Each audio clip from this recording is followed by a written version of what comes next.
Truth Bombers Podcast. Truth Bombers Podcast.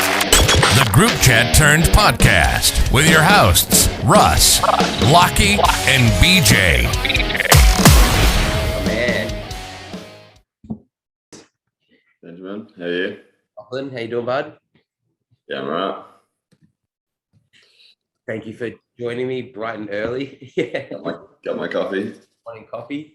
I woke up and there was no instant coffee in the house. So I had to walk down and get myself one.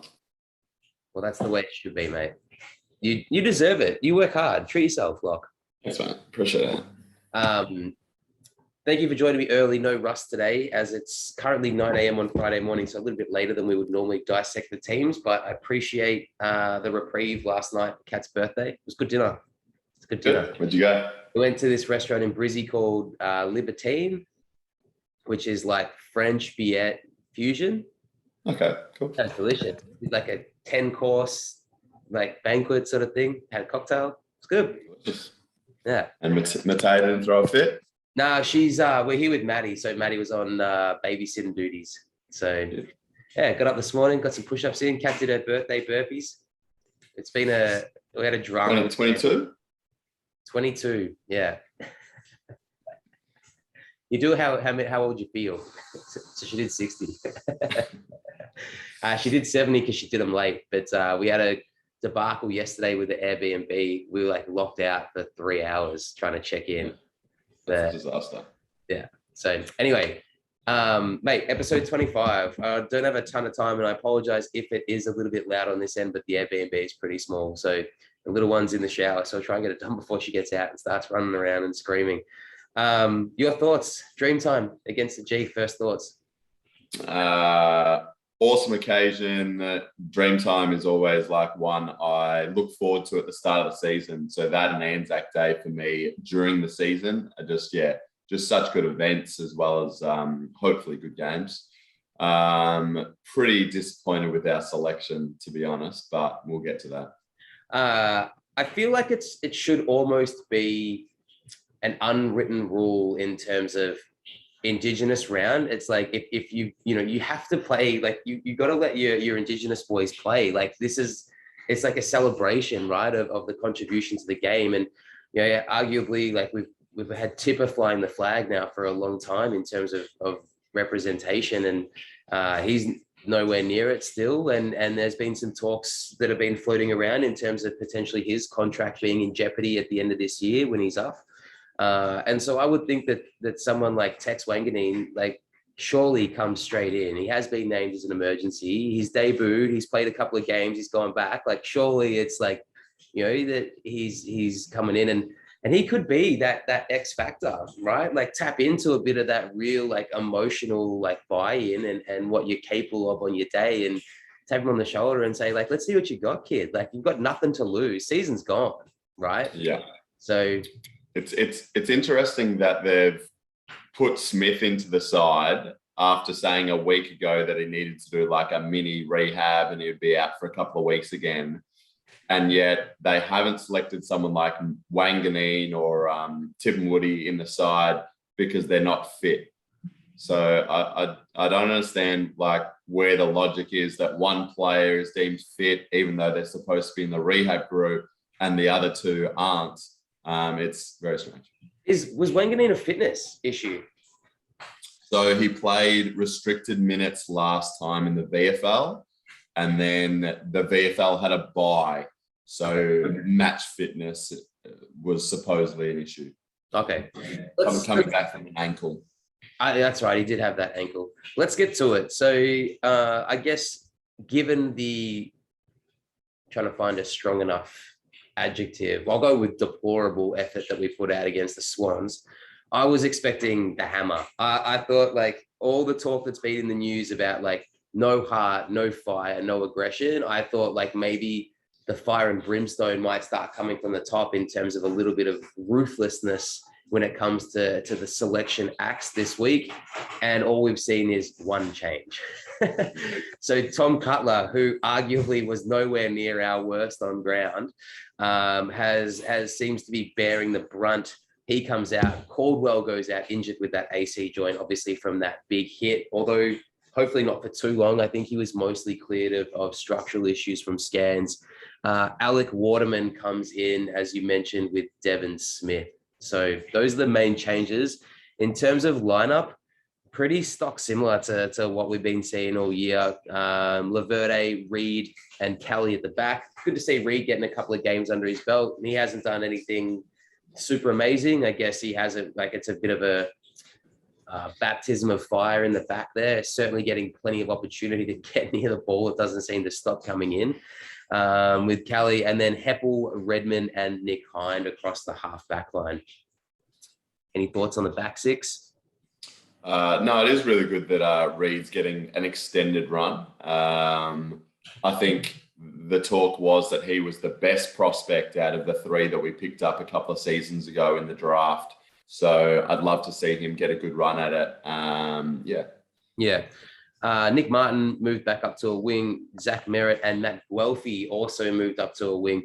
I know we talk a lot about throwing the magnets at the whiteboard, selecting your 22, and then sort of seeing how it plays out or lining up completely differently. But I actually don't mind Redmond, Hind into Guelphy and Martin on the wing there. I think that actually, if we turn, like if we're talking about injecting a little bit more speed and a little bit of like both way run, like we know what Guelphy's like in terms of attack on the ball, and Nick Martin's got that polish. So coming across that half back line and having those two guys involved earlier up in the play, I actually really like that. I'll be interested to see if that's actually how we line up.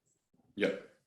Half forward line, we've got Durham. So again, like in that kind of injection speed and aggression, hopefully. He did lay a tackle last week. Aaron Francis at centre half forward, so he keeps his spot there. And Archie Perkins moved back up to that half forward line. Alec Waterman's been named on the ground. Peter Wright and Devon Smith in the forward pocket. Like that? Yep. Moving on. Sam Draper, Darcy Parish, Andrew McGrath. Following, our bench has been named as Jordan Ridley, Dylan Shield, Ben Hobbs, Nick Bryan. So I think Bryan's been good. I think Hobbs has definitely done enough to keep his spot in the last couple of weeks. Dylan Shield, like, I don't know what we're doing. Sounds like there's something going on. Rutten seems extremely adverse to playing him. And I think he said in a press conference, like, we need him. Like, we need him, and we need him to play well. So it's almost like it's not willing to drop Shield no matter like what kind of performance, which I think sends a worse cultural message than what we're already sending in terms of like, we're losing games anyway. Why not make a statement, and why not try to rebuild that culture? Like, we clearly need to rebuild our game plan. And then we've got Cutler, BZT, Wanganeen, and Harrison Jones has finally received that little bit of a call-up, although only named as an emergency. Looking at that list, like, I hope Wanganeen at least gets the sub role, comes as a medi-sub. But we saw what happened in his debut game. I think, I think number one tragedy in AFL is having a debutant be the medi-sub and not get on the ground. I think having a first-year player of Indigenous descent play in his first Dreamtime and not get on the ground as well would be very, very close second in that instance. Yeah. Well, I've mentioned this a few times. Like, I'd love to see Tip and Woody named as a sub, and if he comes in on for a quarter or a half, then that could be a great result for him to actually get himself in the game. I'd like to see Wanganeen get the call up out of those boys. Interesting to see Jones as an emergency. I thought they would have been very clear, either he plays go and play a VFL game or come straight in, because they've mentioned that supposedly his fitness is fine, and they were happy for him to play full minutes. Like, he's not on a minutes restriction. Yeah. So that's an interesting one. And I'm surprised maybe Phillips didn't come in for Draper or Bryan, who honestly I didn't think either of those boys gave much last game. And they're both young, so you can make the argument, we just need to play them more. But at the same time, I don't mind certain players being given a few games in a row, and then if they're not performing, you go, all right, like, go back to VFL, show us something different. Yeah. Or these are the things you need to work on. Go and show them in the VFL where you have the opportunity to practice, because it's not as fast or not as damaging. Yeah, I am worried that we don't have a defender to cover Tom Lynch. who you think's in poor form, and he's leading the Coleman by about 5. That's maybe a worry down back. Yeah, so Lynch will probably end up getting his regular 35 shots at goal from 500 opportunities from an incredible midfield, and probably only converting 7 of them, and everyone will sing his praises for kicking 7 goals out of 25 opportunities.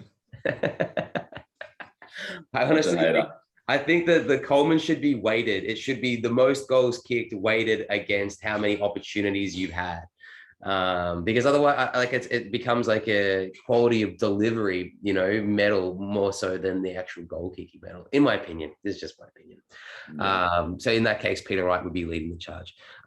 Surprised Waterman gets the call up ahead of Harrison Jones. I would have thought that given the rest of the lineup, and again, like you said, inclusions of guys like Hobbs, Brian, some of those guys who maybe have been there and thereabouts, staying in the side, that maybe Harry Jones just does come in, and it is just to get the experience in, get the games in, let's see where we're at, and let's just see what happens. So I'm surprised that he's come in, or Waterman's come in ahead of him, although to be fair to Waters, hadn't done too much wrong the couple of games he played before going out, admitted with a bit of sickness and illness a couple of weeks ago. Anyway, so part of that Hawthorn exodus just before the game. So yeah, we'll see. Speaking of the VFL, there was a real interesting piece. It might have been Scooter McNeese or someone. Might have just been something I read on Twitter. But actually talking about half the problem with our AFL team is how obliterated the VFL team is getting as well, which I guess is true. The stronger the seconds, the stronger the seniors. But I've also guessed you've taken, when you lose the best 10 or 10 of your top players from your AFL team and you pillage your VFL team for their best top 10, it's just a flow-on effect, right? Yeah, absolutely. And maybe that is why, that is obviously a huge reason why we're not making big statements, is because it's who would we pick? We'd be picking someone who's potentially not tearing it up at VFL level, but all the same, if a senior player is really not delivering week on week on week, it's sort of how many opportunities do you give them? Yeah. All right. Here is a list of Essendon players out of contract at the end of this year. And I want you to correlate that against the players that are getting named on the ground. And there might be a little bit of a correlation there between this is kind of being your last chance to show us something. And that's why you're getting these opportunities. Francis is in there, Waterman's in there, McGrath, obviously, Phillips, Tip and Woody, who we've spoken about, Braden Ham. There's a few seconds blokes I'm not going to go through. Heppel, Stewart, Baldwin, Langford, Guelphy, Hurley, Cox, Wanganeen, Cutler, Tom Hurd, and Zach Reed. So that is basically half our playing list for this week. So I wonder if some of those potentially not questionable calls, but interesting calls are a part of that. This is your last legs. I mean, going through that, you'd have to say this year, I'd say Guelphy gets it, and he hasn't signed, has he yet? But Guelphy surely gets a 2-year deal if we're giving Hind a 2-year deal. Yeah. For some reason, I thought he'd signed an extension, but I must be wrong. Zach Reed, I guess, is being shown and given every opportunity. I can't imagine that he doesn't get shown another one. Tom Cutler will be interesting. I'd imagine Wanganeen, he probably only has to play 4 or 5 games to do enough to get an extension there. Nick Cox, you'd imagine, gets an extension. I really hope we keep Langford. Baldwin. Yeah, I think he gets a year or 2. Yeah, I think he's a very young player still. And this is his first taste of AFL, so I think they'll definitely give him a contract. Do you think it's Stewart or Reed, or are you giving Stewart another year or potentially 2 years to have Reed develop underneath him? I think they'll give Stewart a year extension, and that way it's almost in case of emergency. Heppel, 2 years or single years from now that he's over 30? Definitely single year. maybe a 6-month contract. Give him up in the mid-season draft next year. No, well, give him the pre-season and then don't give him a game. Braden Ham, do you think gets a bit of an extension? Again, he's probably one of those players that's in case of emergency, bring him in. So I could see him getting a year. Yeah. Now that Brian's playing more, do you think that spells doom for Phillips, or do you think he shows enough in his games and give us a little bit of seniority in the ruck to get another year? I'm a big believer on you need 3 ruckmen in your list. So if we've got Draper, Bryan, you do need someone else. I'm not sure how hard they're actually going after that St Kilda Rowan Marshall. So I'm unsure with that. And then McGrath, obviously, he's put his talks on hold, so they've obviously tried to offer him something.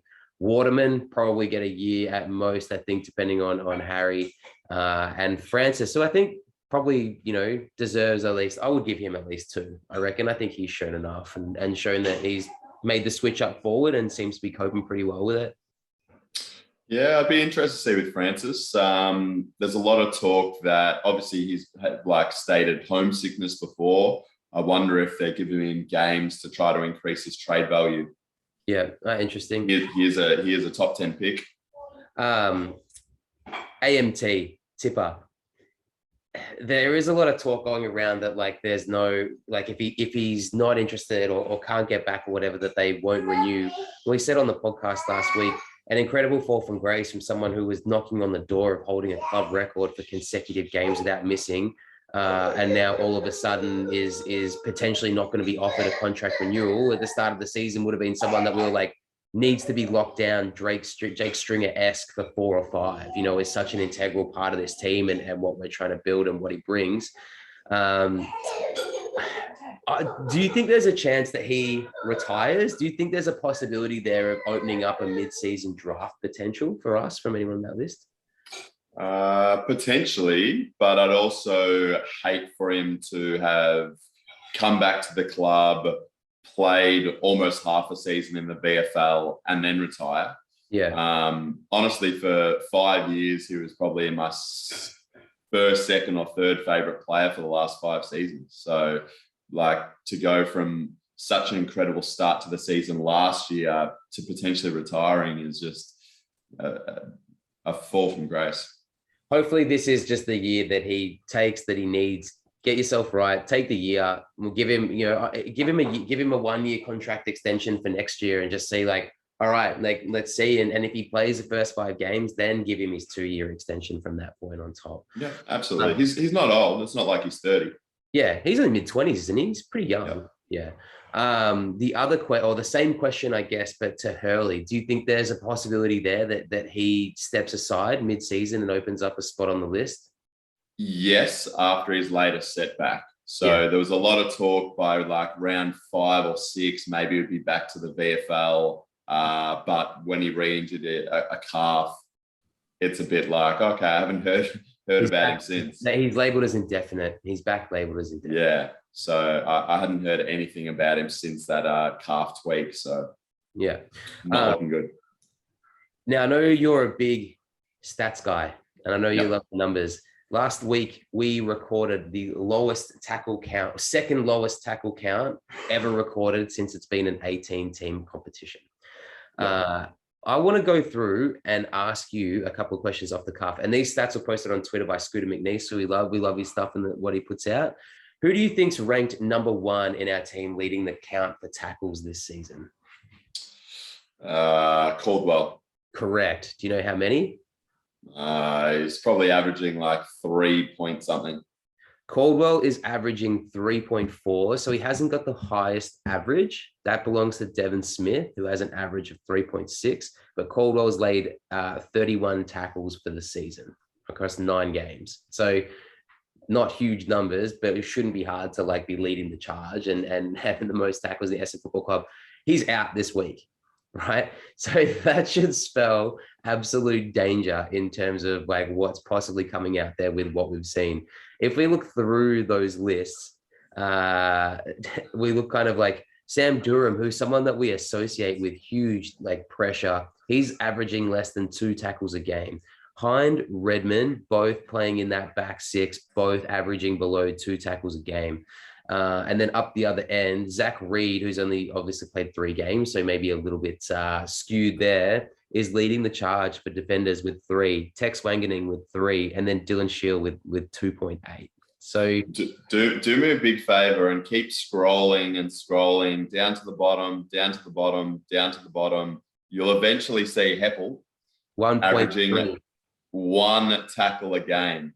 The captain. He's playing in the half back, which is arguably seeing more football than the midfielders. So he's averaging 1 tackle. In 9 games played, and you might be able to work this out from the average, depending on your mathematics. From 9 games played this year, how many total tackles do you think Heppel has laid? Well, it would be around 12, wouldn't it? 11 or 12. 12 tackles. Yeah. Here's our defense. Jake Kelly, 8 games, 9 tackles. Jordan Ridley, 8 games, 8 tackles. Nick Martin, 8 games, 9 tackles. Granted, he's not in the defense. Sam Durham, 7 games, 13 tackles. And then we get up a little bit. Hind, 15. Redmond, 17.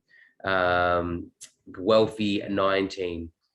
So I keep coming back to our system, and I feel like we play such a loose zone that we almost give opposition players so much space that maybe it's hard for them to tackle. As in, if you give a player 5 meters in AFL level football, you're not catching them. You're not able to put pressure on them. I guess the ironic thing with the zone is that it's supposed to protect the next play. It's supposed to block the play down the field, but that comes on top of ball pressure. The idea is that you create enough pressure that you create a dump kick that's done without looking, and the zone is set up, the kick behind the play, for an easy intercept mark.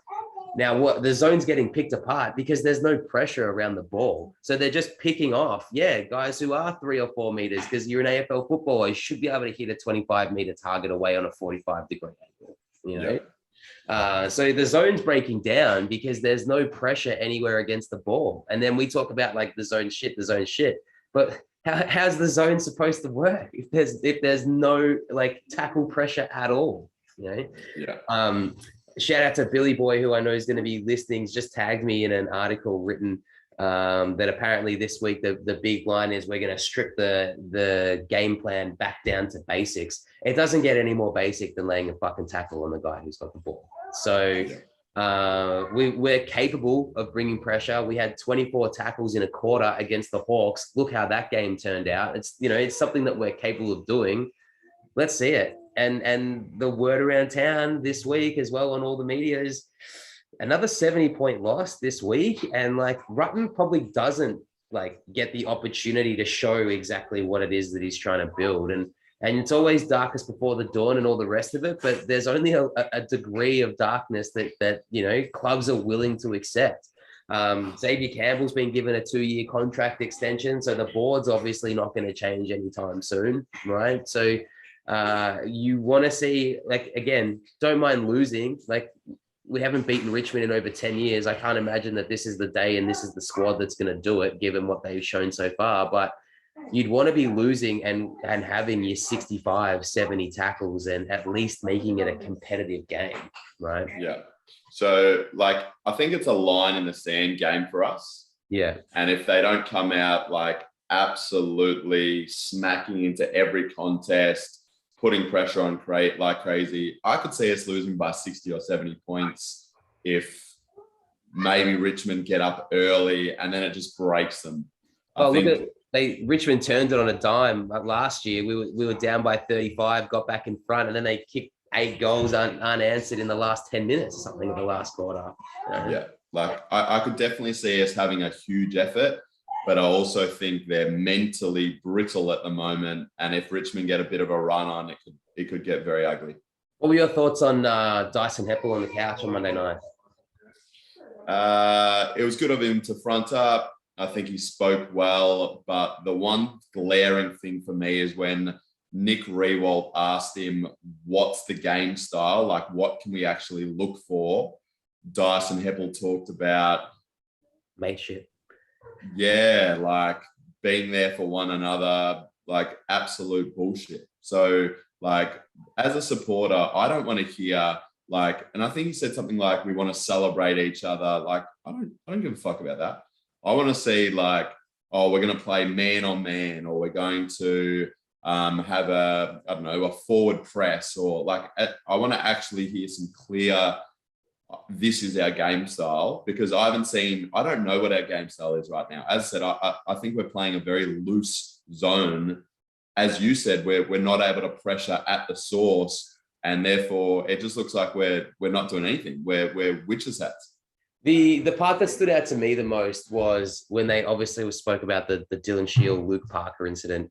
There is no way, shape, or form Heppel was unaware of that instance. Like you cannot live in Melbourne and not be aware of the conversation that's going on around everywhere. And that was probably a brief from the media team about like avoiding or not talking about it. But the bit that pissed me off even more than that, which was clearly he's lying, was where he's like, oh, what do you want him to do? Retaliate and give away a free kick and a 50-meter penalty?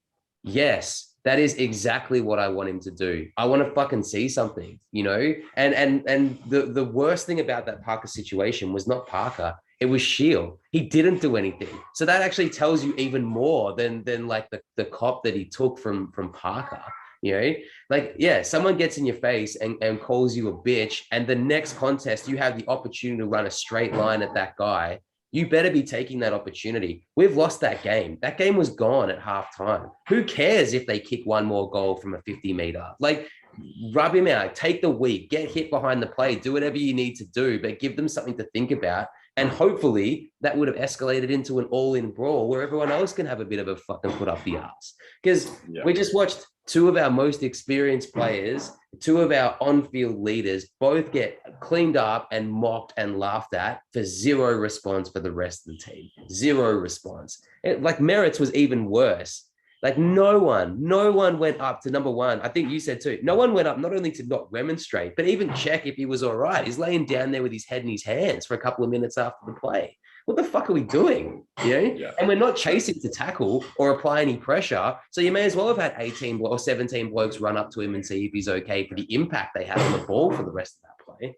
Right? Yeah, that's the one that was really disappointing, that Rowbottom cleaned him up in the head. And it was very clear that he got him in the head. It wasn't like, oh, it was just a big contest.